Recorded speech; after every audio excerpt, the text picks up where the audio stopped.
I'm very excited for the new sets, by the way. But things I would recommend collecting now, older stuff. These vintage cards that are big hitters, these are always popular. This is the Holo original Moonbryon from the Neo era in 2001. It's a PSA 8. I got the Lugia from Neo era in PSA 8. Yep, I wish that was a 9, but it's okay. This card is always amazing. Um, just a fabulous, fabulous card. In my opinion, growing up, like this hit me with more nostalgia than the Charizard did. This one's a big one. We got Shadowless Pikachu, the Yellow Cheeks in a PSA 10. That's huge. And then I got like a first edition Dark Gyarados in a PSA 9.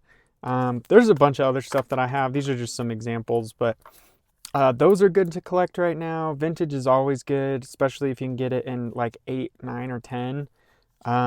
Also, mid-era stuff like this Gengar Mimikyu. I got that in a 9, that secret rare. We got the Japanese in a 10 of the GX Mimikyu and Gengar. That's very popular. The English one is super spiked in price. I had that card back when it was like $120 on the 10. But yeah, and then this card is super amazing. This is that nice promo card. But mid-era stuff is always good to have. Like stuff that's out of print will still be great to have. It always goes up in price. Like it's hard to find. You're not going to get it at Target or Walmart. Like that's the stuff that I stick to.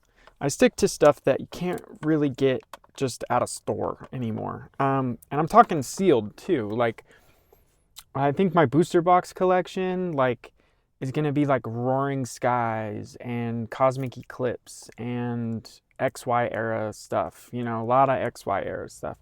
But I also got it back when it was a little bit cheaper or I traded for it. It's not the easiest stuff to just pick up right now. Hopefully one day I'll be able to get a Wizards of the Coast box, but that's a whole nother thing, as a lot of you know. But yeah, I just want to make this video to let people know, like, this is what I think is good for collecting right now. I think that it's awesome to get mid-era out of print stuff. I think vintage stuff is great. Like, but at the end of the day, collect what you like. Collect what you as an individual think is cool. I have a lot of modern PSA 10s. I have a Zekrom monochrome PSA 10. I have a bunch of random, some of the like Evolving Skies Dragonite PSA 10, like stuff like that. I still have that. And I love those cards. I'm not saying don't collect